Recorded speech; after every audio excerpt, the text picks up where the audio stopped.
बिस्मिल्लाहिर्रहमानिर्रहीम। तमाम देखने वालों को मेरा सलाम।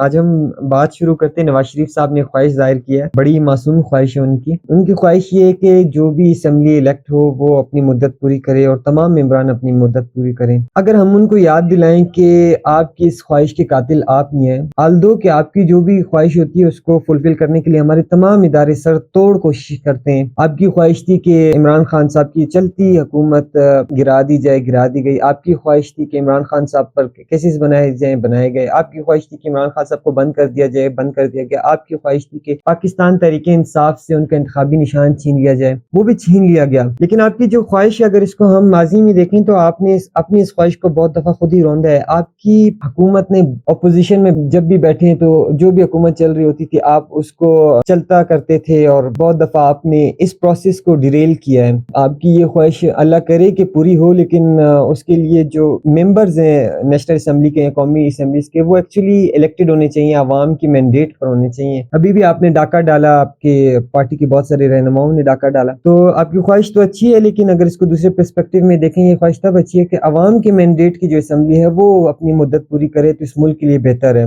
और आपकी इसी चीज़ को इंडोर्स करता है आप सीनियर मेंबर है PMLN का ख्वाजा आसिफ साहब। उन्होंने बताया कि हमें डायरेक्शंस आती थी बाजवा साहब की तरफ से और फैज़ हमीद साहब की तरफ से, जो हम अमेंडमेंट्स करते थे या हम जो भी प्रोसेस देखते थे, असेंबली का प्रोसेस था, उसमें हमें उनकी तरफ से डायरेक्शंस आती थी और हम उस पर अमल करते थे। तो लिहाजा आप खुद ही जब नॉन पॉलिटिकल एक्टर्स को इंगेज करते हैं इन चीज़ों में, तो फिर उसके कंसिक्वेंसेस सिर्फ आपको नहीं, पूरी कौम को बेयर करने पड़ते हैं। और इसके साथ हम देखें तो पाकिस्तान तहरीक इंसाफ ने लेटर लिख दिया है IMF को, और इनकी डिमांड सिंपल सी है कि जो मैंडेट है अवाम का, अगर उस पर हुकूमत आई है तो आप उसको मलहूज़ खातिर रखते हुए कोई भी फैसला लें। और ये सही बात है। देखें, ये जो अभी गवर्नमेंट बैठी है, ये हम सबको पता है, तमाम पॉलिटिकल पार्टीज क्लेम कर चुकी हैं जो हुकूमत में बैठी हैं, अपार्ट फ्रॉम दैट कि मैंडेट चोरी हुआ है अवाम का। तो क्या IMF ऐसी गवर्नमेंट के साथ चल सकता है जिसके पास अवाम का मैंडेट नहीं है? तो मुश्किल होगा। तो ये एक डिमांड है पाकिस्तान तहरीक इंसाफ की। अब इस पर ये सही है या गलत है, ये अवाम फैसला करेगी। और साथ ही साथ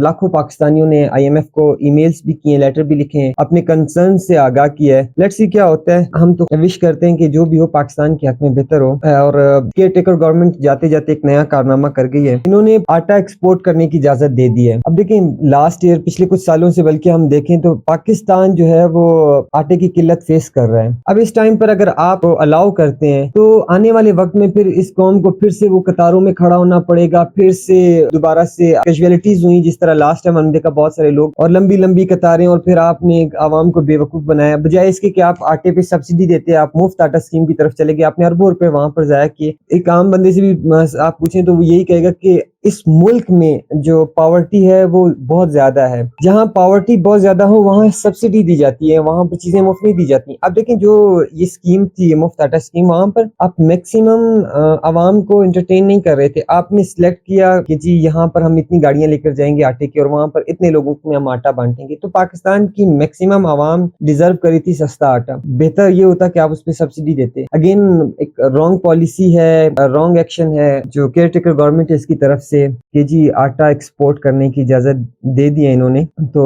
अब तक के लिए इतना ही। हमारे साथ रहिएगा। जज़ाकल्लाह।